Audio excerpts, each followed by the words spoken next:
तो नौशाद आलम हमारे साथ पहले से ही रांची से बने हुए हैं, वहीं नवेश मोहंती नुमाइंदा हमारे साथ कटक से जुड़ चुके हैं। नवेश, आपके पास आना चाहेंगे क्योंकि समुद्री तट से टकरा चुका है पुरी के तूफान फानी। ऐसे में आप कटक में मौजूद हैं, वहां पर क्या कुछ हालात देख पा रहे हैं? क्या तेज हवाएं और बारिश का सिलसिला अभी भी जारी है?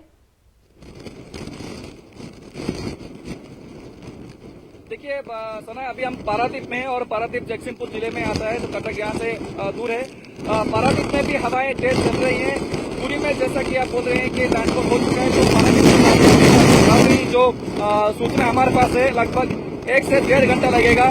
तो 10:30 से 11 11 से 11:30 तक यहाँ पुरी जैसा हाल होगा और यहाँ भी ये आशंका जताई जा रही है ये भयानक चक्रवाती तूफान यहाँ पर भी कोहराम मचाएगा, क्योंकि ये जो जिला है ये बिल्कुल समुद्र के तट पे है और यहाँ समुद्र बहुत ही अशांत है। हम कल से यहाँ हैं, सुबह तड़के भी आए थे।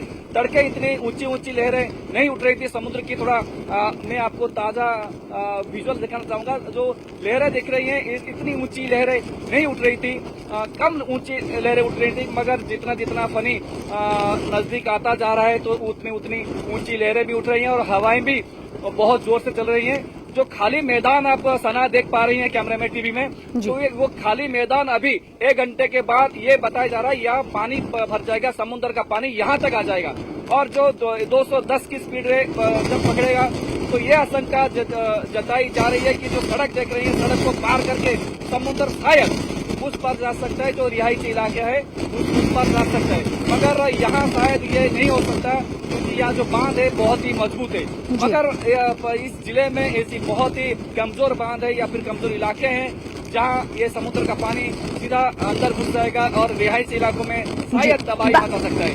नवेश, जिस तरीके से आप जिक्र कर रहे हैं कि समुद्र का पानी रोड के उस पार जा सकता है और रिहायशी इलाकों में दाखिल हो सकता है, क्या वहाँ पे जो रिहायशी इलाके हैं वहाँ से लोगों को सेफ मकामात पर ले जाया गया है, शिफ्ट किया गया है? बिल्कुल बिल्कुल, सारी की सारी जो बस्तियां हैं जो कि समुद्र के तट पे हैं या फिर समुद्र की गोद में हम बता सकते हैं, वो बस्तियां सारी की सारी खाली की गई हैं। जैसे कि समुद्र से लगभग 2 किलोमीटर दूर तक जो बस्तियां हैं उन बस्तियों को भी खाली किया जा चुका है।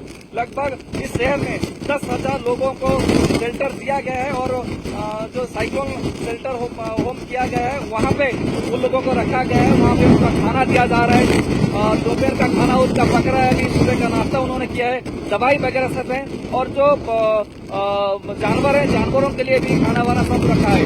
तो अभी हालात यहाँ बहुत ही खराब होने वाली है, जो कि आप देख रही हैं टीवी पे।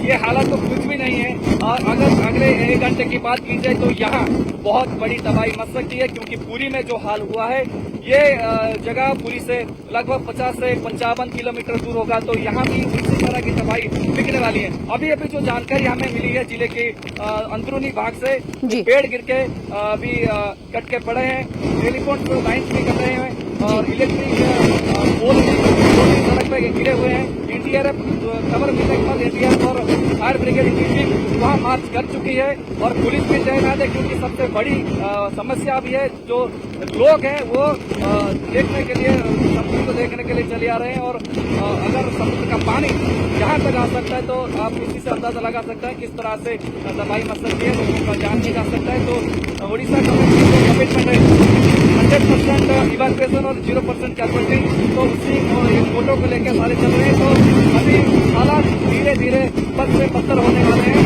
तो उसको मुकाबला करने के लिए तस्वीरों के जरिए नवेश हम देख पा रहे हैं कि हालात जो है वहां पर कतरे बेहतर दिखाई नहीं दे रहे हैं। जाहिर सी बात है बारिश हो रही है और तेज हवाएं चल रही है, आप भी अपना ख्याल रखिएगा। रांची में भी इसका असर देखने को मिल रहा है, कई जगहों पर कई मकामात पर हमारे नुमाइंदे नौशाद बता रहे थे। नौशाद, इस हवाले से रांची में खासकर अगर पूरे झारखंड की बात करें तो किन किन इलाकों में इसका असर देखा जा सकता है, और साथ ही साथ तैयारियों की अगर बात करें तो झारखंड हुकूमत की जानिब से क्या कुछ तैयारियां इस हवाले से निपटने के लिए की गई हैं? देखिए सना, जैसे कि मैंने पहले बताया कि जमशेदपुर का जो इलाका है, उसके अलावा जो खरसामा है और संथाल परगना जो प्रोविज़न है उसके तहत जो भी अजला हैं, यानी पूरे 13 अजला में हुकूमत ने एहतियाती तदाबीर उठाते हुए उन्होंने अलर्ट जारी किया गया है। ज़िला इंतज़ामिया को ये कहा गया है कि वो पूरी तरह से जो है एहतियात बरतें और साथ ही लोगों को इस जानिब जो है ना वो हिदायत करें कि वो किसी भी जो है ना ख़तरात का सामना ना करें, और इस तरह से अगर वो ख़तरा वो तेज़ हवाएँ जो चलती हैं तो वो जो है वह महफूज मकाम पर रहें। ये आपको बताना चाहेंगे सना कि रांची में भी इसका असर जो है ना सुबह से देखने को मिल रहा है। यहाँ पे हवाएं चल रही हैं तेज़, अब तक जो है सूरज का दीदार नहीं हो सका है, और इसे को लेकर के, फानी तूफान को लेकर के पिछले दिनों देर शाम में ज़िला इंतज़ामिया ने तमाम जो है सरकारी और गैर सरकारी जो इदारे हैं, तालीमी इदारे हैं, उसे बंद रखने का जो है हिदायतनामा जारी किया गया है। और आज और कल 4 तारीख को ये जो है ना पूरी तरह से सरकारी और गैर सरकारी स्कूलें बंद हैं। यहाँ पे लोगों को ये बहुत ज़्यादा असर तो नहीं है, ये जुज़वी असर देखने को मिल सकता है। और ये शाम 5:30 बजे से कल शाम 5:30 बजे तक यहाँ पे बारिश, तेज़ हवाओं के साथ बारिश और उसके बाद बिजली भी गिरने का इम्कान है। तो ये दारुल हुकूमत रांची में ज़्यादा ये असर नहीं है, लेकिन फिर भी एहतियाती तदाबीर उठाए गए हैं। और रांची से खुलने वाले जो उड़ीसा में जो ट्रेनें हैं, जो भुवनेश्वर वगैरह जो जाती हैं, उसके करीब करीब 7 ट्रेनें को जो है ना रद्द कर दिया गया, मनसूख कर दिया गया है। उसी तरह से आज एयरपोर्ट अथॉरिटी ने भी एक फैसला लिया है कि जो 24 घंटा जो है ना वो 5 मई तक 24 घंटा तक जो है ना वो एयरपोर्ट खुले रहेंगे। और किसी भी तरह से इमरजेंसी लैंडिंग, खासतौर से कोलकाता और भुवनेश्वर की फ़्लाइट अगर इमरजेंसी लैंडिंग करने की जो है ना अगर ज़रूरत पड़ती है तो वो उसके लिए तैयार रहेंगे। जो मामूल के मुताबिक जो फ़्लाइटें यहाँ पे आती हैं उसके लिए भी कोई जो है ना असर नहीं पड़ेगा। तो कुल मिलाकर जो है ना रियासती हुकूमत ने और ख़ासतौर से वज़ीर आला ने भी इस तदाबीर लोगों से अपील की है कि वो ख़तरा का सामना ना करें और एहतियाती तदाबीर उठाएं। तो कुल मिलाकर के यही है कि यहाँ पे जो ख़ासतौर से झारखंड का जो सरहदी इलाका है, जो उड़ीसा और बंगाल से जो लगता है, वहाँ पे ज़्यादा असर देखने को मिल सकता है। और ये इम्कान ये जाहिर किया जा रहा है कि रांची में जिस तरह से 40 से 60 किलोमीटर फी जो है ना घंटे की रफ्तार से तेज़ हवाएं चलेंगी और बारिश होगी, उसी तरह से रियासत के दूसरे इलाके में जो वो सरहदी इलाका है वहाँ पे उससे भी ज़्यादा जो है असरदार और इसी को देखते हुए झारखंड इंतजामिया की जानिब से खातिर ख्वाह इकदाम भी किए गए हैं। एक बार फिर से बारादीप का रुख कर लेते हैं, हमारे साथ हमारे नुमाइंदे नवेश एक बार फिर से बने हुए हैं लगातार। नवेश, आपसे सवाल ये करना चाहेंगे, जिस तरीके से एम है, मोटो है उड़ीसा गवर्नमेंट का कि 0 कैजुअलिटी होगी, इसको लेकर तमाम तर तैयारियां की गई हैं निमटने के लिए फानी तूफान से। ऐसे में पूरी की तट से टकरा चुका है फानी तूफान, क्या वहां पर कोई कैजुअलिटी या फिर किसी तरह का जानी नुकसान की खबर है? जिस तरीके से प्रकोप इसका बढ़ता जा रहा है फानी तूफान का अब तक।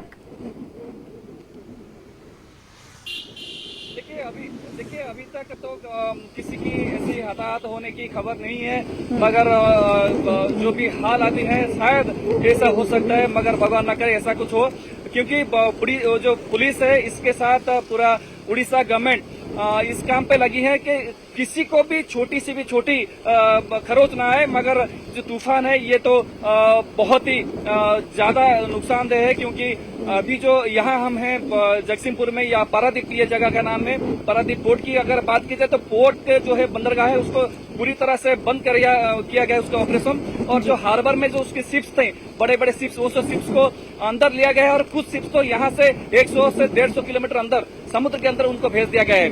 बाकी जो यहाँ की पारादीप की बात की जाए तो ये जगतसिंहपुर जिले के अंदर आता है। जगतसिंहपुर जिले में बहुत ज्यादा नुकसान की बात अभी तक तो नहीं आई है, क्योंकि फनी तूफान जो पुरी में लैंड किया है, लैंडफॉल हुआ है इसका, ये यहाँ तक आते आते लगभग 1 से 1.5 घंटा लगेगा। अभी जैसे कि बताया जा रहा है कि आधा घंटा पहले लैंडफॉल फनी कर चुका है, तो यहाँ लगभग 1 घंटे के बाद लगभग 11:30 तक यहाँ का ये जो पिक्चर है कुछ अलग होगा। पेड़ भी उखड़ सकते हैं और ज्यादातर इलाके जो कि झुपड़ियां हैं वो भी बर्बाद हो सकती हैं। अगर आप लोगों की बात की जाए तो यहाँ समुद्र के किनारे बहुत छोटी बड़ी बहुत बस्तियां हैं, 16 ऐसी बस्तियां हैं जहाँ पे लगभग 10,000 लोग रहते थे। उन बस्तियों को पूरी तरह से खाली किया गया है, कोई भी उस बस्ती में नहीं है। और जो भी बस्ती में छुपा हुआ भी मिलता है पुलिस को, पुलिस उसको भगा रही है और अपने जीप पर बिठाकर सीधा से सीधा सेंटर साइक्लोन सेंटर होम में छोड़ रहा है। लोग इस तरह से आ रहे हैं कि समुद्र को देखने के लिए समुद्र किस तरह से अशांत है या फिर तूफान कहाँ तक आया, ये क्यूरियोसिटी लोगों के अंदर है। तो पुलिस उनको पहले 2 दिन पहले उनको समझा बुझा रही थी, मगर अभी पुलिस लोगों के साथ सख्ती से बर्ताव कर रही है, क्योंकि पुलिस नहीं चाहती, प्रशासन नहीं चाहता, कोई भी नहीं चाहता किसी को कुछ भी छोटी सी छोटी खरोच आए। इसी वजह से ज्यादातर चौकसी बरती जा रही है।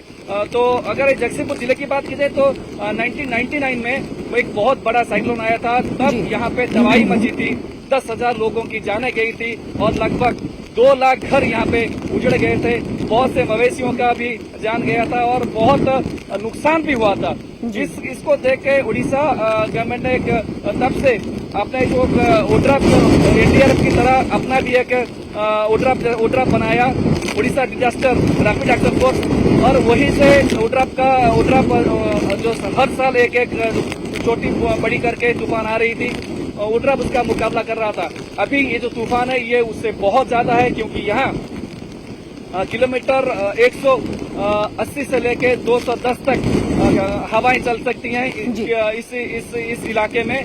पूरा जो कोस्ट है पुरी से लेके चांदवाली तक, ये कोस्ट लगभग 80 से 90 किलोमीटर का कोस्ट है या फिर समुद्र का किनारा है। तो किनारा यहाँ सबसे बड़ी बात बनाई है, किनारा ही नहीं बचेगा, क्योंकि जो पहले यहाँ उड़ीसा में तूफान आते थे हमने उनको भी कवर किया है।